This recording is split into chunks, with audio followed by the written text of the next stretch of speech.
Feliz Rosh Hodesh y primera luna del año. Esta es la luna de Aviv y estamos celebrando el comienzo del año de acuerdo a la Torah.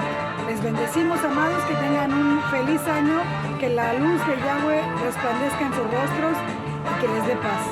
Feliz año nuevo.